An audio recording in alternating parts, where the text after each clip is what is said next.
What is up, everybody? Welcome into episode 5 of I'll Say This with Chris Castellani. I'm your host, Chris Castellani. Interesting show coming up today. There's not a ton of Michigan-based sports stuff to really talk about, but I do want to talk about the Tigers. No Michigan State going on. Obviously, their basketball seasons are over, and I'm not at a point yet where I'm ready to talk about spring football. I know some people are capable of doing that.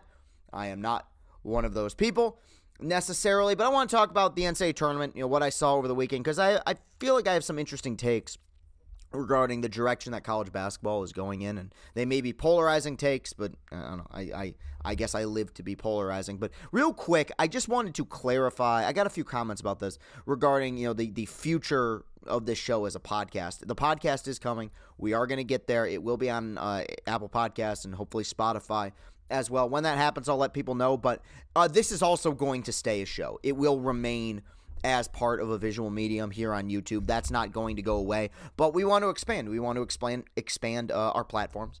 And I get it. I totally understand people's not so much criticisms, but what people want out of this is, they want to be able to listen to this when they're driving to work. They want to be able to listen to this when they're working out. That's coming. I promise you it's coming, and when it's there, I'll be the first to let people know. But we're going to start off today by talking about the weekend that was in the NCAA tournament.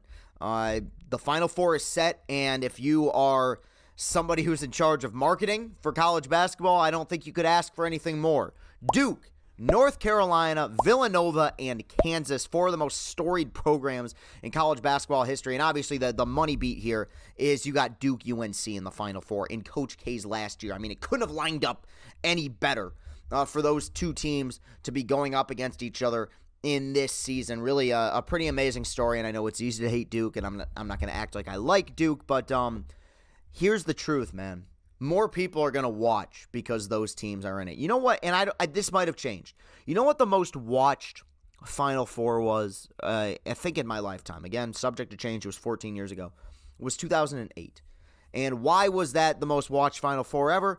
Featured 4 number 1 seeds, and it featured at least 3 really storied programs, and also Memphis, who was had an amazing year that year with Calipari and Derrick Rose as their point guards. So as much as people like upsets, when you get to the Final Four, more people are inclined to watch when it has Duke, North Carolina, Villanova, and Kansas. And that bothers some people because they want to see like St. Peter's is an amazing story, but to the layman, more people are going to watch because UNC is in that game than would have if St. Peter's would have been in that game. And don't get me wrong, I was rooting for St. Peter's. I wanted them to win. I was going to watch regardless, but just from a business marketing standpoint, that is the truth. The numbers don't lie. But I want to talk about this weekend. It was a really bad weekend of NCAA basketball. It really was. I mean, the games, after St. Peter's upset Purdue, the weekend went to complete crap. I mean, the games were either non-competitive. If they were competitive, they were ugly. I mean, Villanova beating Houston in first one to 50. The final score, I believe, was 50-44. And there were some really ugly basketball being played. I don't think that's a reflection of the product. I know some people are probably going to do think pieces being like, I told you, college basketball is terrible. I don't buy that. I think it was just a bad weekend. That happens sometimes. And it's not an indictment on the players or the coaches. It was just this weird, random coincidence. But I used to get in arguments with people, not so much anymore just because, I don't know, I've mellowed out a little bit, I think. But I used to get in arguments with people who would say that the regular season in baseball is completely meaningless, that you play 162 games, 5 months worth of baseball, and regardless of how good you are, you can run into a team that lost 20 more games than you did and lose a best-of-5 game series because you have a week where you just don't show up. And to me, that's baseball, and that's why I was pretty content with the 10-team postseason. They've expanded to 12. That's fine. Like, it's whatever. I'll get used to it. But my counter was always that it's not the worst sport when it comes to meaningless regular seasons, because there is no regular season in sports more meaningless than college basketball. Now, it used to mean something. I talked about this a few shows ago where, hey, you know what? Even in the modern age, you win your conference, hang a banner, celebrate it. That's awesome. You win your conference tournament, hang a banner, celebrate it. Means your automatic bid to the NCAA tournament. I think that's fantastic. But those are program victories. Nationally, all that matters is what you do in March. Now, that hasn't necessarily changed overtime. Legacies are made in March. Championships are won in March. Banners are hung in March. I get all of that. But at the same time, the reason I say that it's more meaningless than it's ever been is because it used to mean something. It used to be that if you won a lot of games, you would get a better seed. And if you got a better seed, you would have an easier road potentially to the Final Four. There's no such thing anymore. The gap between the worst team in this year's NCAA tournament, let me lower it down. I had worst up here. That doesn't make any sense. The worst team in this year's NCAA tournament and the best team, that gap is closing. It's not what it once was. There was a time, my friends, I feel like an old man, but there was a time where if a 1 or a 2 seed lost in the first weekend of the tournament, it wasn't out of the realm of possibility, but it was pretty darn surprising. I remember back in 2010, Kansas had the number 1 overall seed. Sharon Collins was their point guard. They'd won the national championship in 2008. Everyone was predicting them to win the whole thing. They lose to Northern Iowa, second round, who was a 9 seed. And people were stunned. I can't believe this. Number 1 overall seed got bounced in the first weekend. That's crazy. Now, it's commonplace. Now, it is accepted that every year, one of the best teams in college basketball is going to get knocked out of the tournament and likely knocked out of the tournament pretty darn quickly. I understand there will never be an armistice when it comes to the Michigan State rivalry. But when you look at what the Big Ten has done, really since Wisconsin lost in the national championship in 2015, unless you are a Big Ten program in the state of Michigan, the Big Ten sucks. I think Wisconsin's made it to the second weekend once. Purdue's made it there once or twice. But good coaches, good programs. Illinois, Iowa, Rutgers is getting better, right? No second weekend to show off. It is so hard to win in March, and it's even harder to consistently win in March. Look at how long it took Jay Wright to really get things moving in Villanova. Before Chris Jenkins hit that three-pointer to win the national championship in 2016, there were many people who believed that Jay Wright was a guy who couldn't win the big one. They flamed out in the tournament a lot, and even the year after they won the national championship in 2016, they lost to Wisconsin in the second round. Wisconsin, I believe, was an 8 seed. It's so hard to consistently win in March, and it's why, put everything aside, the 2 programs in this state, Michigan and Michigan State, for the last 5 tournaments have carried water for the Big Ten. If not for those 2 programs, the Big Ten would be a laughingstock. Purdue just had the most talented team they have ever had. I will confidently say Matt Painter will never have a player as talented as Jaden Ivey, and they lost to a 15 seed in the first game of the second weekend. It's hard to get there, buddy. And the question I wanted to pose here to myself and to the audience is, why is this? Why is it that the gap is closing? Why is it that we're seeing more St. Peter's go to the Elite Eight? Why we're seeing Oral Roberts go to the Sweet 16? Why we're seeing double-digit seeds making deep runs in the postseason? Well, part of my theory, and I think some people disagree with me on this, and look, I will not claim to know the ins and outs of player evaluation in basketball the way that I do with baseball, but I talked about this a little bit with Moussa Diabate and Caleb Houston regarding how players are evaluated for the NBA. But I think it goes back to high school as well, because certain players are overvalued and certain players are just undervalued. And I think the system as a whole regarding how we grade recruits, the 4 or 5-star system, and putting them on rivals.com, making them top 100 players, I believe that system is completely broken. And I'll talk more about that at some point. I want to do a little bit more research, because the basis of my argument here doesn't really have a whole lot to do with players being overvalued, though they are. It has more so with them being undervalued. But at some point I do want to have that discussion, because there is absolutely no fucking way Amani Bates was the best recruit coming out of high school. That dude can't play. 5-star recruit. Doesn't make any sense to me. I watched a dozen guys in this tournament who played on double-digit seeded teams that were better basketball players than the number 1 recruit in the country coming out of high school.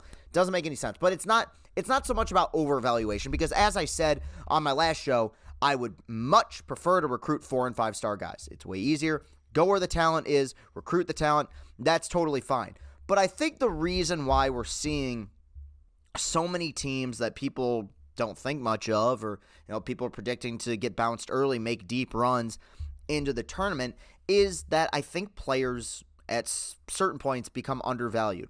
Sometimes it's because of location. Sometimes it's because of lack of exposure. But I say this because I have experience with this. I have experience with that team, that Michigan basketball team in 2013. Everyone looks back on them and they say, for the people who may be listening to this, by the way, that's a photo of Trey Burke. That's what I was pointing to. But everyone talks about, oh my God, what an amazing team. They put 6 guys in the NBA. They were a lot of guys that people didn't think much of when they were coming out of high school. Trey Burke was a 3-star recruit that was dying to go to Ohio State. And this was when Ohio State was rolling, dude. There was that period with Thad Matta where they were the best program in the Big Ten. They were better than Michigan State for like 4 or 5 years there. They were really, really good. He wanted to play with his boy Jared Sullinger. They didn't want him. 2 years later, he's National Player of the Year and he's playing in the National Championship game. There's no way that he just got that much better over 2 years. I think that players become undervalued, and when they're undervalued, they go to smaller schools, and when they go to those smaller schools have a tendency to be really, really successful. Coaching plays a big part of it. Like Jim Larinaga is one of the best coaches in college basketball, got Miami to the Elite Eight, which is a place they've never been. I mean, that's a football school, right? But he had them rolling. It's just an incredible, incredible job by him. But I think another big weapon that is changing the landscape of college sports and will continue to, and I have no problem with it, is the transfer portal. When you look at some of the teams that made deep runs, talking like the Miamis and the St. Peters and the Iowa States of the world, the amount of guys they've poached from the transfer portal, it is incredible. And what it reminds me of, honestly, to make a baseball analogy, is like a small market team that finds a way to win just signing a bunch of really good players to 1-year contracts. Because that's essentially what it is, right? It's free agency. And you look at like what North Carolina did. I mean, their best player is a transfer from Oklahoma. This is North Carolina. I mean, this is a program that like recruits 4 or 5-star guys in their sleep. Best player is a transfer from Oklahoma. That is going to change the landscape of college sports. And I think it's going to create more parity in college basketball, because I feel like there was a time. It's changed recently. There was a time where to transfer, it was like a taboo thing. Like, ooh, it's not working out. He's going to transfer. Now people just leave, because I think as time's gone on, people have realized sometimes a situation just doesn't work. Sometimes you're just not a right fit for a certain place, and then you go somewhere else and you become incredibly successful. The times are changing, man. And it's why the NCAA tournament is the best postseason in the world, because no one is safe anymore and nothing is sacred. Let's talk about the Tigers for a second. Nothing crazy to report on in spring training over the last few days. Everyone's staying healthy, knock on wood, and I think they're going to be good. That's what I've been saying. I was at the bars in East Lansing over the weekend, and people were asking me about the Tigers, and all I keep saying is I think they're going to be good. I think they're going to be good. And I've talked many times about how abstract that term can be, but I like what I'm seeing out of them so far. I talked about their pitching on my last show, but I want to talk about a player who looks great in spring. And look, I've been around the block for a minute. Spring training, more often than not, is meaningless. I've seen players have great springs who tanked in the regular season, and I've seen guys who couldn't do a thing in spring training who had amazing regular seasons. But I'm thirsty for baseball, and I'm the Tigers guy, so I do want to talk about a player who has impressed the hell out of me so far in spring training, and that's Akali Badu. Akali Badu's at a bit of a strange point in his career, because last year Akali Badu was one of the best stories in sports. A Rule 5 pick who had been in the minor leagues forever, who hadn't played baseball in like 2 years, really. I mean, he missed a year because of injury, and then he missed another year because of the COVID season. The Tigers pick him up in the Rule 5 draft. He has an insane spring training, makes the team out of camp, homers on the first pitch he sees at the major league level, has this incredible first week, and by midseason he was batting leadoff for the Tigers. And objectively speaking, he had a very, very successful rookie year. But one of the things about analytics that is, why they're such a tool, is that the underlying numbers can sometimes tell the true story. Exit velocity was low, barrel rate was low, his batted ball data was not very good, and I think the big question was, is this a guy who's going to be capable of hitting left-handed pitching? If he can't, then he's probably just going to be a platoon guy. Well, so far in spring training, he's hitting everything. Okay? He's hitting doubles, triples, home runs. He's hitting pitches off of righties. He's hitting pitches off of left-handed pitchers. He's been the most impressive Tiger that I've watched in spring training so far. The other day against a lefty, not just a regular lefty, one of the game's best lefties in Hyun-Jin Ryu. He led off the game with a mammoth blast against the Blue Jays, and I'm trying to taper off my expectations, but it begs the question, what if Akil Badu actually is that good? Because last year was a ton of fun, right, with him, and he made that season so much better, but internally I was like, okay, this is going to be a guy, he'll be a platoon guy, he'll be a part of the team, it's a good little win for Al Avila, but he's not he's not actually that dude. But what if Akil Badu is that dude? And by that dude, I mean in everyday, assuming health, 130, 140 game a year guy, everyday center fielder capable of putting up a 3 WAR per season. What does it mean for the Tigers if they can hit with a guy like that? Well, from a business standpoint, just taking the baseball element out of it, Akil Badu moves the needle. Akil Badu is a fun player. Dude's got a ton of swagger, a ton of confidence. You see the helmet flying off all the time. He's fast. He can hit for power, bat flipping every time he hits a home run. Great, fun player. One of those players that makes the game of baseball a lot more fun. But in terms of the overall grand scheme of things, what this could mean for Detroit Tigers baseball as a whole, it would be the stroke of good luck that this organization desperately needs. Hitting on Spencer Torkelson, and the word is still out, but hitting on Torkelson or Green or Mize or any the top 5 picks that they've acquired over the last several years, that's not luck. You have to be stupid, right, not to hit on one of those guys. But every great rebuild, the 2 examples I use, you look at the Astros, obviously. I know that's somewhat tarnished because of the sign-stealing stuff, but to me, not really. Those teams were amazing. And you look at the Cubs. They did such a great job of drafting, and they did a great job of evaluating players and scouting, and they had great GMs, and they brought in good managers. But ultimately, the difference between a really good rebuild and a great rebuild is you need to have a few strokes of genuine luck. And Akil Badu could be that stroke of luck that the Al Avila tenure has desperately been looking for. I'm not going to sit here and say Al Avila's done a good job. He hasn't. You will not find a human being who has been as critical of him as I have. But I think it's fair to acknowledge they've had some bad luck. The Verlander trade on paper was a really good trade. They couldn't have predicted that Daz Cameron wasn't going to develop into an everyday guy, and Jake Rogers was going to get injured, and Franklin Perez was going to be made of glass. There's no way that you could predict that. You can blame player evaluation, but not so much for injuries. Akil Badu was a Rule 5 pick. The Rule 5 draft, which I think has now been discontinued, you're picking guys up off of a scrap heap. You're just hoping that you find somebody that you can turn into something. It's an island of misfit toys. Well, sometimes the misfits win in the end, and that could be the case with Akil Badu. The example I always use when it comes to good luck pertaining to rebuilds, because it's my favorite trade in the history of baseball, was the Chicago Cubs. Everyone talks about how Theo Epstein is a genius, and Theo Epstein is a genius. He's my baseball idol, right? But there is no way in hell that Theo Epstein thought when he traded Scott Feldman for Pedro Strop and Jake Arrieta that Pedro Strop was going to be pitching 70 games a year and putting up a sub-3 ERA, and that Jake Arrieta was going to win the Cy Young and, for a calendar year, literally be the best pitcher ever. That's not an exaggeration. From July of 2015 to June of 2016, Jake Arrieta was the greatest pitcher ever. There's no way they could have predicted that, but guess what? GMs deserve a lot of praise for good luck, and they deserve criticism for bad luck. My hope, truly, is that Akil Badu is that stroke of good luck that the Detroit Tigers have desperately been hoping for. And if that is the case, it changes the landscape of this rebuild. We have a long ways to go. The man has not played a single game in his sophomore campaign. So, spring training has a tendency to be fugazi, but it's something to be excited for, and it's something to look out for. There is a team I want to talk about because it's a team that, since I've been doing the show, I haven't talked about. It's a team that, from a Twitter standpoint, I've talked about very little. I've written a few blogs, but it's the Detroit Pistons. Pistons lost last night to the New York Knicks, and because of how bad the NCAA tournament games were, I watched a fair amount of that game. And I want to say something up front just to kind of put the parameters out there. I don't want people to think that I'm being solely a negative Nancy, though maybe I am. I'm really happy that the Pistons are getting better. I think Troy Weaver's done an excellent job. I think they have the right personnel in place. Cade Cunningham is a star. Marvin Bagley was a really good pickup at the deadline.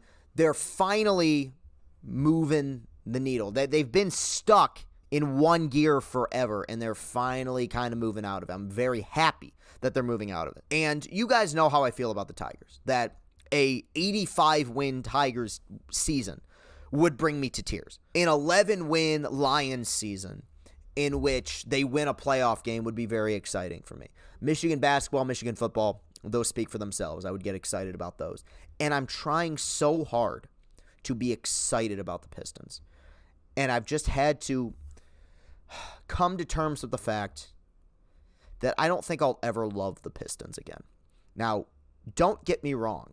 If you are really excited about the future of the Pistons, if you are amped, if you're at the front row going nuts at LCA, if you're tweeting about them, if you're super excited and you're like me with the Tigers, and after every game you got a big smile on your face after a victory, awesome, dude. This is not a knock, an indictment on anyone. I think people that crap on other people for being passionate about something are the worst kind of people. This is not an indictment on anyone. The first time in my life that I realized that sports can be so moving that they can actually bring you to tears was the 2004 Detroit Pistons. I was in second grade going into third grade. They won it, obviously, in the summer of 2004. And I stood about 10 feet away from where I'm recording right now in this basement, and I hugged my brother, and we cried when the Pistons won the NBA Finals and beat the Lakers. An amazing run. It was, we're coming up on 20 years, and so much of that run is still ingrained in my head. It was amazing. And they had a stretch of success in which every year they were a top 3 team in the NBA. And I know there's those people, and I'm one of those people who say, like, oh my God, I can't believe they didn't win another one. That's crazy. They should have won more. And they should have. But I still look back at that era so fondly. I talked about it with Michigan basketball a few episodes ago where, like, they were in it, and they got one, and they had these amazing players, this incredible, hardworking starting five. They actually played defense, and they had good coaches, like, and the Palace was just rocking. It was amazing. Ben Wallace. It was awesome. Like, I still get chills watching those intros, right? And they fell off a little bit, right? 2009, you hire Michael Curry after you fire Flip Saunders, and Michael Curry was a disaster. He gets fired after 1 year. They lose in the playoffs as an 8 seed to a vastly superior Cleveland Cavaliers team. You bring in John Kuester, and he gets fired after 2 years, and you kept waiting for the turnaround. And as I was watching it, even I was like in high school at the time, being like, man, I think they would be better off tanking like for 1 or 2 years because you keep missing with draft picks, but they didn't, and they kept being mediocre and mediocre. You had Maurice Cheeks, who coached here for like a weekend and got fired, and then you had Lawrence Frank for a minute, and I kept waiting for the moment. Okay, don't worry, it's coming. Hey, you had a great era. Now you're gonna bring in some new blood, and they'll figure it out. It's the Pistons. It's a very good franchise. Dumars knows what he's doing, and oh, wait, they signed Ben Gordon and Charlie Villanueva to long-term contracts? Like, are you going to get a Mecca Okafor too and just bring on everybody from the 2004 UConn team that won it all? Okay. Go ahead. And they weren't very good. And time went on, and time went on, and time went on. And then finally, in 2016, you have a team that felt like they were moving forward. Now, they were an 8 seed, and they got swept in the playoffs by the eventual champion Cleveland Cavaliers. But at the time, I was like, hey, you know what? It'd been 7 years since this team had made the playoffs. Feels like they're moving forward. And I'm watching and being like, okay, but you got some pieces now, and I like Stan Van Gundy. Like, let's roll with this. Let's see where we go. They proceeded to poop their pants the next 2 years.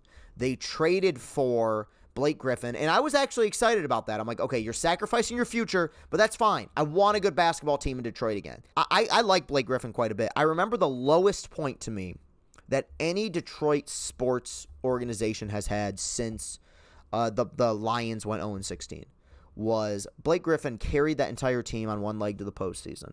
They get to the postseason, and they fought to get to the postseason. They made a huge deal out of it. Tom Gores was going up there talking like he was JFK. We're going to get to the postseason. We're going to be good. You get to the postseason. You're not only not competitive, you lose 4 games to the Bucks by an average score of 26 points, an average deficit of 26 points. There was a time where getting swept out of the playoffs would have been a disaster. Now you're overachieving. And I have tried so desperately to get back into the Pistons because they broke my heart for a really long time. That's the big problem with long-term mediocrity that I think gets really, really overlooked. Because I'm happy that the Pistons are slowly coming out of this. I believe in Troy Weaver. I think that in the next 4 or 5 years, we're going to see home playoff games meaningful. Not getting in as a fucking 8 seed. I'm talking meaningful playoff games being played at Little Caesars Arena. And as happy as I am for the fans and as happy as I am for the Pistons and for Detroit, because I love Detroit sports fans and I love Detroit sports, you can't give me that time back. And I know what some people are going to say about this as well, which is, well, what about the Tigers? The Tigers went 19 years between 87 and 06 without making the playoffs. Okay, true. Here's the difference. One, I wasn't alive for a lot of those years. And if I was alive, I was not, really cognizant to how bad the Tigers were. The difference is, at least the Tigers in those 19 years had certain guys that you would go to the ballpark and see. For a majority of that time, you had Alan Trammell and Lou Whitaker up the middle, arguably the greatest, no, not arguably, sorry, let me erase that, not arguably, the single greatest double play combination in the history of Detroit Tigers baseball. One Hall of Famer, another guy who should be in the Hall of Fame. You had Cecil Fielder hitting 50 home runs at Tiger Stadium. Every few years, they would have a player or two that would put butts in seats. It wasn't until the early 2000s when they really bottomed out and got really bad. And guess what? After they bottomed out, 3 years later, they were in the World Series. Okay? With the Pistons, for 15 years, until Cade Cunningham, the best player that you had available in your organization was Blake Griffin. And he was here for 2-3 years? And I like Blake Griffin a lot. He didn't even want to be traded. You're trying to sell me Reggie Jackson. You're trying to sell me Andre Drummond. You're trying to sell me Ben Gordon. And I like Ben Gordon as a guy quite a bit. In fact, he's been very, very open about his mental health struggles and stuff. I think that's very admirable and amazing. But I'm just talking from a basketball standpoint. You're trying to sell me on those guys? Kick rocks. This streak of the Pistons just started in 2009. I was in 7th grade. So I went through middle school, high school, college, and into adulthood, and it never really felt like Detroit had a professional basketball team. And coming from someone who at one point made sure that the Detroit Pistons were appointment television. This is not an anti-Pistons thing, but watching some of their games this season, watching Cade, and seeing guys who I think are going to be very good players, my reaction has been just so emotionless. And I'm not an emotionless person. If you watch my content for half a second, you know I'm not that guy. I'm not that guy, pal. I'm not that guy. So, just a little observation, man. This has been a very observational episode, I feel like. All right, that'll do it for today's episode. You can follow me on Twitter at Castellani2014. While you're at it, hit that like button. Hit that subscribe button. Let's get those watch hours up.